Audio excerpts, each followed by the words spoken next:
देश का भविष्य किस पर निर्भर है? इस गद्यांश के अनुसार सही उत्तर होगा किसानों पर।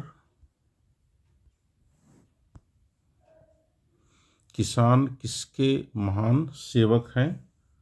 मानवता के। जीवन के लिए क्या आवश्यक है? पोषण एवं रक्षण।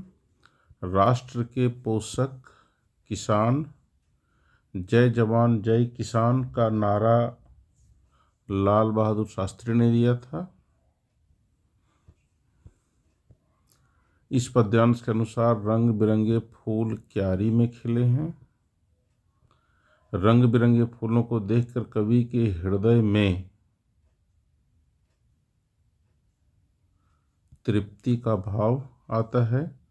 आँखों में किसकी बरसात हो गई? रंगों की। कवि ने किस ऋतु का वर्णन किया है? बसंत ऋतु। प्रस्तुत काव्यांश का उपयुक्त शीर्षक बसंत ऋतु हो सकता है।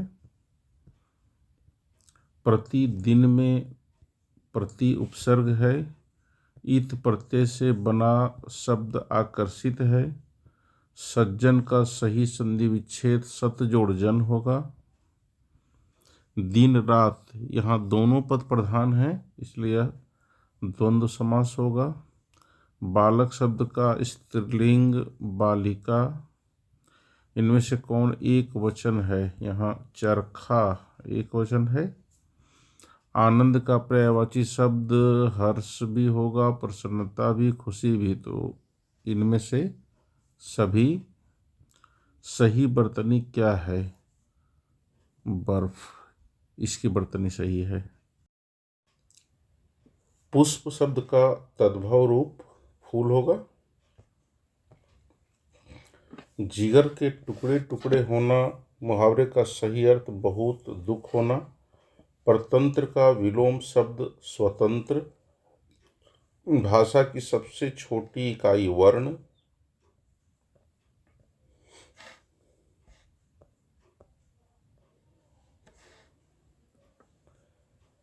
तेईस में सही उत्तर होना चाहिए प्रधानाध्यापक। 24 में निवेदन। 25 में छात्रावास।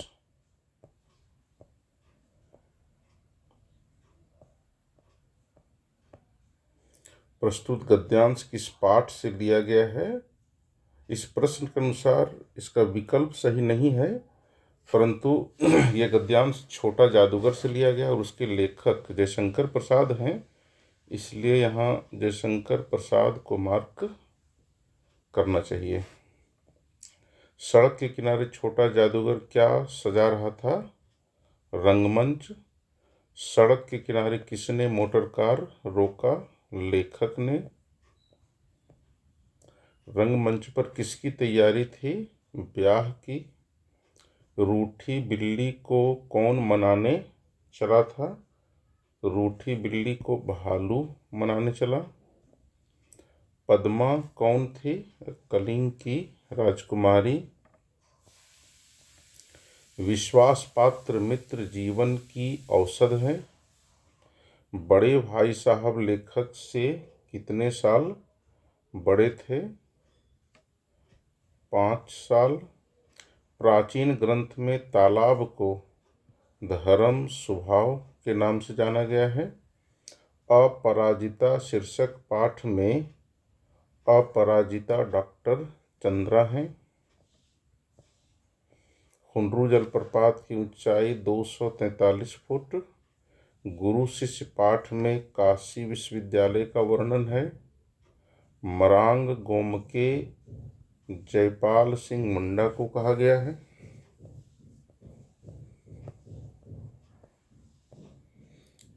प्रस्तुत काव्यांश डायन एक अंधविश्वास से लिया गया है।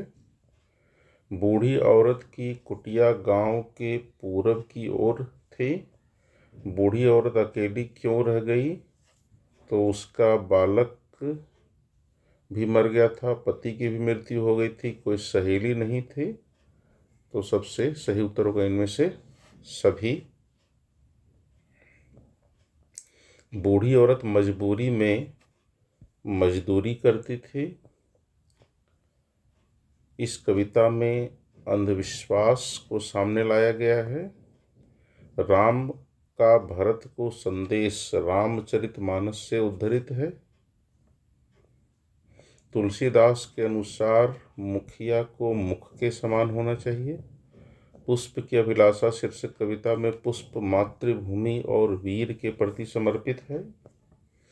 बटोही का अर्थ यात्री, राही और पथिक तीनों है, तो सही उत्तर होगा इनमें से सभी। पथ पर चलने से पहले पथ की पहचान कर लेनी चाहिए। बूढ़ी पृथ्वी का दुख शीर्षक कविता के रचनाकार निर्मला पुतुल। बूढ़ी पृथ्वी का दुख शीर्षक कविता में नदियाँ प्रदूषण होने के कारण रोती हैं।